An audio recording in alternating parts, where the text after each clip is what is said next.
소속사의 파산을 기다리며 일부러 시간을 끄는 듯하다는 이야기까지 돌고 있는 피프티 멤버들이 이제는 정말 어찌할 도리가 없는 상황에 맞닥뜨린 듯합니다. 어트랙트가 100억 투자를 받았다는 굉장한 소식이 전해진 것인데요. 앞서 소속사 어트랙트는 지난 5월 말 국내 상장사 한스실업 예스24로부터 전환사채를 투자받았었습니다. 이때 어트랙트의 기업 가치가 600억 원으로 평가받았었는데요. 이번에 어트랙트에 투자한 에버그린 그룹 홀딩스는 싱가포르에 소재한 글로벌 투자회사이며 젊은 CEO인 데이비드 용의 부임 이후에 엔터테인먼트 산업 및 금융 분야로까지 사업 영역을 확대하고 있는 회사로 연매출 1억 달러를 기록한 굉장한 회사입니다. 보도에 따르면 싱가포르 에버그린 그룹 홀딩스 대표 데이비드 용은 최근 전홍준 대표를 만나 투자 계약서를 작성하고 송금을 완료했습니다. 앞서 이들은 지난 8월 25일 투자 및 투자 유치를 위한 업무 협약을 체결한 바 있는데요. 에버그린 그룹 홀딩스가 회사 자금으로 어트랙트에 직접 투자하고 추후 싱가포르 유수 투자펀드의 투자 유치를 위해 상호협력한다는 내용입니다. 무엇보다 이번 투자가 성사된 배경이 흥미롭습니다. 데이비드 용은 지난 8월 7일 방송된 무엇이든 물어보살에 출연해 서장훈과 이수근을 만났습니다. 고급 세단을 타고 화려하게 등장한 그는 K-팝을 좋아한다. 지드래곤에게 영감을 많이 받았다. K 콘텐츠에 투자하고 싶다. 인맥이 없어서 사기꾼을 많이 만난다. 형님들이 인맥을 넓히게 도와달라라고 말했는데요. 데이비드 용의 회사는 7개국에 진출한 대규모 홀딩스로 직원이 약 560명에 달합니다. 이날 방송에서 그는 재산 규모에 대해 아시아 전역에 건물이 15채, 현금은 9천만 달러를 보유하고 있다고 밝혀 눈길을 모았는데요. 서장훈과 이수근은 부의 출처에 대해 물었고 데이비드 용은 부모님이 목재 사업을 하는 재벌이라며 싱가포르에서 부모님보다 내가 훨씬 더 유명하다. 나는 재밌는 일을 하고 싶어서 투자회사를 만들었다라고 설명했습니다. 해당 방송부는 유튜브로도 공개됐고 이 영상에는 사기꾼 아니냐. 무슨 부자가 다른 나라 방송에 나와서 저렇게 말을 하냐. 찐 부자들은 저렇게 방송에 나와서 안 그런다. 사기꾼 냄새가 난다. 저렇게 방송 나와서 투자금 쏙 빼먹고 도망가는 사기꾼들 많았다. 부자인 거 제대로 확인된 거냐 등 부정적인 댓글이 많았는데요. 그런데 이러한 분위기를 단번에 반전시키는 일이 일어났습니다. 해당 영상에는 수많은 부정적인 댓글 중 어트랙트 전홍준 대표와 콜라보레이션 해달라는 댓글도 올라왔는데요. 네티즌들과 팬들이 누른 좋아요도 2,700개에 달했습니다. 그리고 정말로 데이비드 용은 직원들과 회의를 거쳐 전홍준 대표를 지원 사격하기로 결심하게 됩니다. 전홍준 대표 역시 이를 기쁘게 받아들여 두 사람은 향후 K-팝의 발전과 성장을 위해 함께 힘쓰게 됐습니다. 한국의 스타와 콘텐츠에 대한 무한 애정을 보여온 데이비드 용은 국내에서 가수로도 활동 중입니다. 마마무 문별이 참여한 디지털 싱글 아마도 우린을 발매했고 최근에는 동남아와 한국의 색이 잘 어우러진 EDM 팝 트랙 드리핑을 공개했습니다. 데이비드 용 대표는 투자 인연을 갖게 되어 진심으로 기쁘게 생각한다. 전홍준 대표의 엔터테인먼트 기획과 실행력, 그리고 회사의 비전을 높이 평가하여 투자를 결정했다라고 말했습니다. 어트랙트 전홍준 대표는 회사의 미래 가치를 인정하고 흔쾌히 투자해준 데이비드 용 대표에게 감사의 말씀을 전한다. 어트랙트는 이제 미래를 향해 긍정적이고 진취적인 행보를 해 나가야 한다라고 밝혔습니다.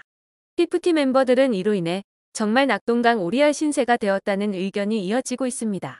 앞서 전속계약 해제 가처분 결론이 늦어진 이유가 멤버들 측의 계획 때문이었다는 이야기가 돌며 이번 투자 유치 소식이 더욱 통쾌하다는 분위기인데요. 피프티 사태를 취재하고 있는 연예부 기자 출신 유튜버는 가처분 기각 전 촬영된 영상 속에서 피프티의 법률 대리를 맡고 있는 바른 측에서 신문 재개 신청서를 재판부에 제출했다. 가처분 사건 신문을 종결하지 말고 멤버 측의 주장을 법정에서 추가로 소명할 기회를 달라고 재판부에 요구하려는 행위다라고 전했습니다. 또한 유튜버는 멤버들이 처음으로 이 소송을 제기한 시점은 6월 28일이다. 길어야 석 달이다. 2달 넘게 지났는데 결론이 안 나오고 있다. 변호사 업계에서도 굉장히 의아해하고 있다. 이렇게까지 오래 걸릴 일이 아닌데 사실 일반적인 가처분 소송보다 오래 걸리는 이유가 분명히 있다. 멤버들 측에서 계속해서 신문 재개 신청서를 제출하고 있다. 앞서서 한 차례 기각을 당했음에도 불구하고 또 한 번 냈다. 다시 한번 봐달라는 거다. 하루빨리 재판을 끝내야 유리한 멤버들 측에서 이렇게 계속 미루는 행위를 하는 부분에 대해서 법조계 관계자들이 이해를 못하는 상황이다라고 설명했습니다. 그러면서 전속계약 금지 가처분 신청이 인용되면 그 시점을 시작으로 해서 위약벌이 일시적으로 중지가 된다. 재판부의 결론이 늦게 나면 늦게 날수록 멤버들의 위약벌이 계속해서 늘고 있다. 지금 현재 해외에서 음원 수익들이 계속해서 들어오고 있다. 그 돈을 남은 계약 기간 동안 6년 6개월 곱해버리면 수백억이 넘는 엄청난 거액의 위약벌이 생성되게 된다. 멤버들 입장에서는 하루빨리 끝내야 본인에게 유리하다라고 밝혔습니다. 뿐만 아니라 유튜버는 그럼에도 불구하고 멤버들 측에서 2차례나 신문 재개 신청서를 제출했다. 전홍준 대표가 배임을 하고 있다라는 거다. 경찰 고발까지 했고 관련 자료를 수사기관에 제출했다. 벌써부터 범법자라고 지칭을 했다. 상상 배임이라는 말까지 나온다. 음원 수익으로 플러스가 났을 때 멤버들이 돈을 못 받을 수도 있다. 전홍준 대표가 배임이 될 수도 있다는 거다라고 알렸습니다. 아울러 어차피 계속해서 진행이 되면 멤버들에게 불리하다. 위약벌이 계속 늘어나니까.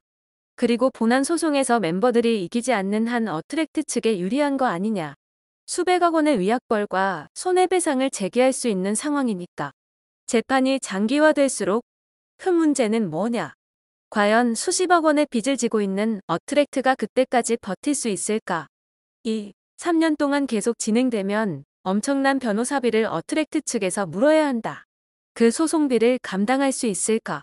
끝까지 버티지 못하고 파산을 한다면 멤버들이 본안 소송에서 지더라도 위약벌을 물어야 할 주체가 사라진다라고 강조했습니다.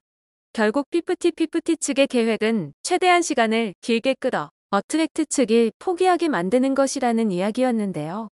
이 이야기가 진실이라 하더라도 이번 100억 투자로 인해 어트랙트가 포기하는 시나리오가 그들 맘대로 쉽게 펼쳐지지는 않을 것으로 보입니다. 누리꾼들은 이번 투자 소식에 자신들의 일처럼 기뻐하고 있는데요. 여러 온라인 커뮤니티에서는 전 대표님 축하드린다. 이제 꽃길만 걸으시라. 얼른 쟤들 버리고 이기 가보자. 지금까지 잘 버티셨다. 돈 많이 버셔라. 앞으로도 계속 응원하겠다. 이기 뽑는 게 화제성도 훨씬 크고 다시 쟤들이 통수 칠까봐 걱정할 일도 없다. 안 그래도 돌아오라고 기다린다는 거 보고 답답했는데 이제 투자금도 넉넉히 생겼으니 새롭게 이기 뽑는 대국민 오디션 했으면 좋겠다. 방송사들 뭐하냐. 얼른 이기 프로젝트 오디션 프로그램 안 만들고 처음에 이기 얘기 나올 때 현실성 없다 생각했는데 이제는 정말 가능할지도. 끝까지 포기하지 마시고 법 제정될 때까지 정의 구현해달라. 유튜브에서 저 사람이랑 손잡으라는 댓글 엄청 많았는데 이게 되네 등 흥분이 이어지고 있습니다. 반면 어트랙트가 찬찬히 데뷔를 하고 있을 것이라는 생각은 못했던 것인지 피프티 멤버들은 마지막 기회를 걷어찼습니다. 재판부는 이들이 낸 전속계약 효력정지 가처분 신청을 기각했는데요. 그러자 멤버들의 법률 대리인은 법원의 판단에 따른 항고를 결정함과 동시에 재판부는 결정문에서 음반 음원 수입에 관한 정산구조, 음원 유통사가 지급한 선급금 중 피프티 제작을 위해 사용된 내용 및 항목에 대한 미고지, 부와 관련된 채무자 대표이사의 배임 여부 등에 대해선 본안 소송의 심리가 필요하다고 판단했다면서 가처분 기각 결정에 대한 항고와 별도로 위 쟁점에 대한 본안 소송 또한 가까운 시일 내에 진행하고자 한다고도 덧붙였습니다. 앞서 피프티는 어트랙트에 돌아갈 의사가 없음을 일관되게 어필했습니다. 재판부가 판결에 앞서 양측이 소통을 통해 조정 의사를 논의할 것을 권유했을 때도 어트랙트에 복귀할 의사가 없다는 내용의 의견서를 제출했고 SBS 그것이 알고 싶다를 통해서도 가수를 안 하면 안 했지 돌아갈 일은 없다라며 복귀 거부 의사를 밝혔습니다. 반면 어트랙트 전홍준 대표는 가처분 기각 결정이 내려진 뒤 멤버들이 소속사로 돌아오길 바란다는 뜻을 공개적으로 밝히기도 했습니다. 굳이 이 멤버들이 아니고 새롭게 멤버를 꾸려 이 길을 낼 수 있는 충분한 능력을 갖고 있음에도 전 대표는 멤버들께 또 한 번 손을 내밀었습니다. 사실상 멤버들이 갈등을 원만히 해결할 수 있는 마지막 기회였습니다. 그러나 결국 항고를 결정하고 본안 소송 진행에 착수하면서 전 대표의 제안에 대한 거부 의사를 더욱 명확히 한 셈입니다. 멤버들의 의지와 별개로 법원의 가처분 기각으로 피프티는 동자적 활동이 불가능한 상황입니다. 혹여 피프티가 승소하게 되더라도 이들의 이후 활동이 원활하게 이뤄질지도 의문입니다. 무엇보다 추후 활동을 하기 위해선 여론을 자신들의 편으로 돌리는 것이 중요한데 현재 이 사태를 두고 여론이 어트랙트 쪽으로 기울었습니다. 그리고 이제는 이 길을 원하는 대중들의 염원이 이뤄질지도 모르는 100억 원 투자 유치에도 성공했습니다. 국민들도 하늘도 어트랙트에 전홍준 대표의 손을 들어주었습니다. 더 이상 물러설 곳이 없는 멤버들은 어떤 결정을 내릴까요?